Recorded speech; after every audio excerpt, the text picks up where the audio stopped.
Il est important de dire qu'en fait, les entrepreneurs culturels ont toujours existé.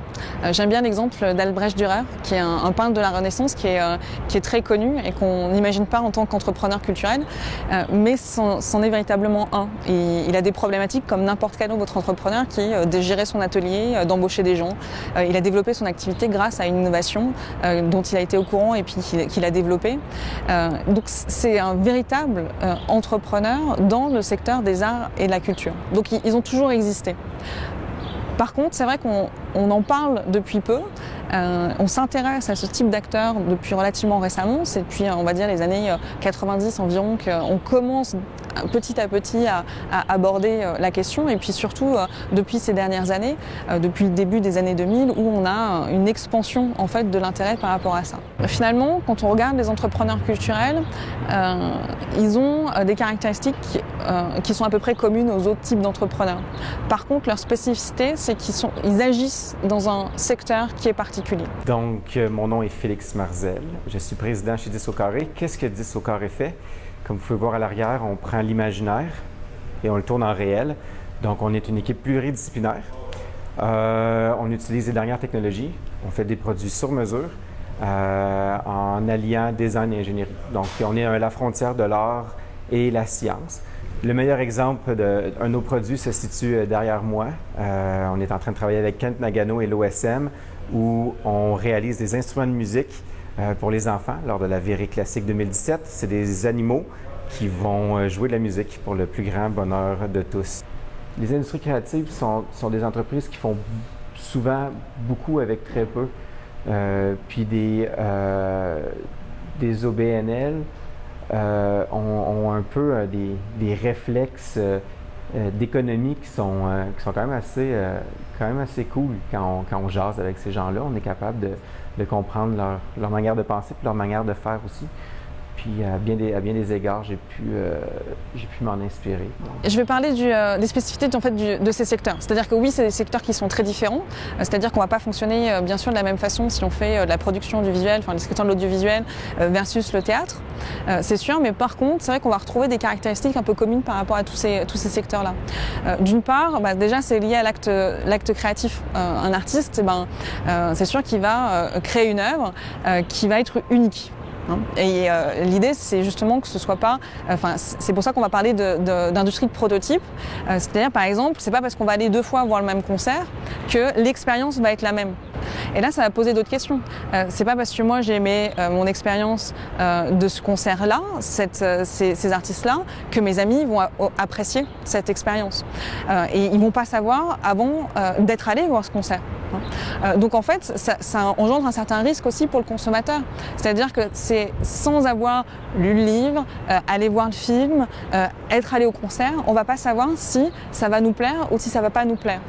Il faut vraiment consommer ce produit-là pour savoir l'appréciation qu'on va en faire.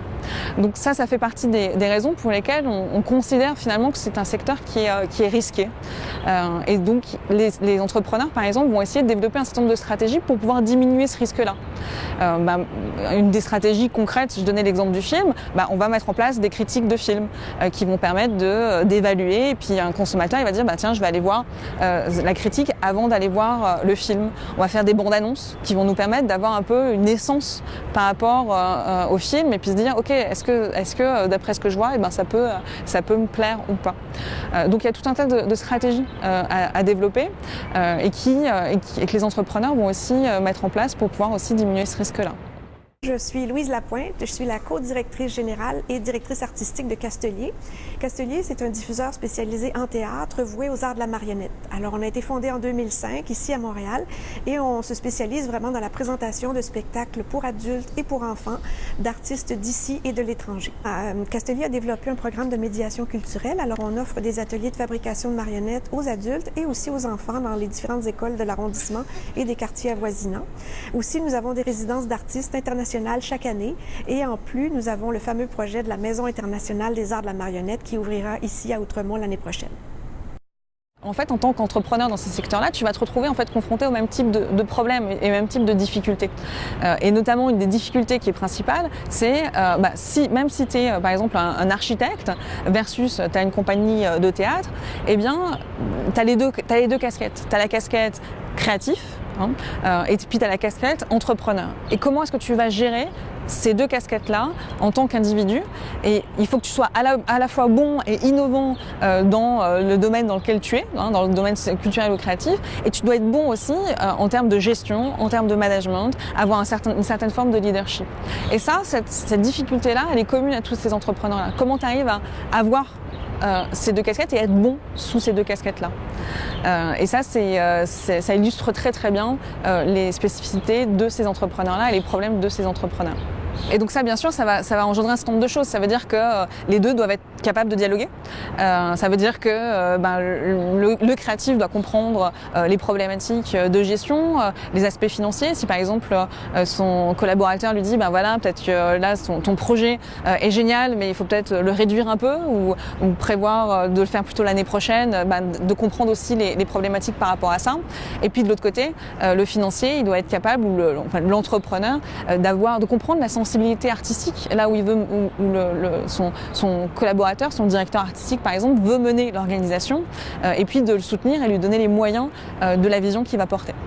Et cette problématique se trouve autant dans un organisme à but non lucratif qu'un organisme à but lucratif, qu'une compagnie d'architecture versus une compagnie de théâtre. Dans la démarche entrepreneuriale, il y a beaucoup de similitudes pour un entrepreneur qui décide de se monter en OBNL versus un entrepreneur qui va se monter en OBL dans le secteur culturel ou créatif. Bien sûr, après, ça va pas se traduire de la même façon. Par exemple, en termes de financement, c'est sûr que quand on a un organisme à but lucratif, on va être plus sur des prestations de vente. Alors que quand on va être un organisme à but non lucratif, en termes de financement, bien sûr, il y a les financements publics qui vont avoir plus d'importance. Ce que j'ai trouvé intéressant de pouvoir rencontrer des OBL en tant qu'organisme, nous-mêmes, organisme à but non lucratif, c'est de pouvoir se parler de notions qui sont devenues un peu tabous dans le milieu des organismes à but non lucratif, comme la notion de rentabilité, la notion de vente, la notion parfois même de marketing. On a parlé à un moment donné dans un des ateliers de se créer une vache à lait, donc qui puisse générer des profits. Et c'est une notion qu'on a du mal à s'autoriser dans le milieu des organismes à but non lucratif, et de pouvoir juste réfléchir notre mode d'organisation avec cette optique-là, on se décensure un peu. Donc ça permet juste d'élargir notre œillère, ou nos œillets, et de pouvoir trouver des solutions un peu en dehors du cadre.